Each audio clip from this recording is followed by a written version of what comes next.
სრულებელ სფეროს განვითარების კუთხით ბრიტანული საკონსულტაციო ფირმა MHM-ის წარმომადგენლები იმყოფება ექსპერტი ჯეკლინ ჰეი რეგიონში კვლევას ხელოვნების სფეროში აუდიტორიის მოთხოვნების, კონკრეტულად კი მაყურებლის მოზიდვისა და მასთან დაკავშირებული პრობლემების კუთხით ჩაატარებს ვიზიტის ფარგლებში. ჯეკლინ ჰეი და პროექტის ქართველი მონაწილეები სარეკომენდაციო დოკუმენტაციას მოამზადებენ, რომლის მიხედვითაც სამომავლო აქტივობები დაიგეგმება. პროექტის ხელმძღვანელების განმარტებით აღნიშნული კვლევა საფუძვლად დაედება აჭარაში საშემსრულებლო ხელოვნებისა და თეატრების წარმომადგენლების მიერ მარკეტინგული სტრატეგიისა და აუდიტორიასთან მუშაობის სამოქმედო გეგმის შემუშავებასაც.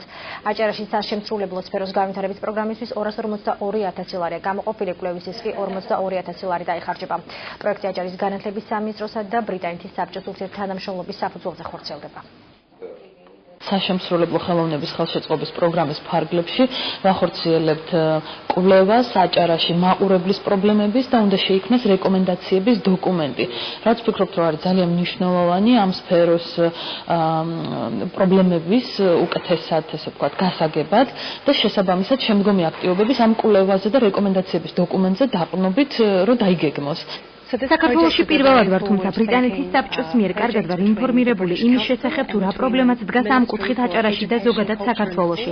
საქართველო ახლა იმ მდგომარეობაშია, როგორშიც წლების წინ დიდი ბრიტანეთი იყო.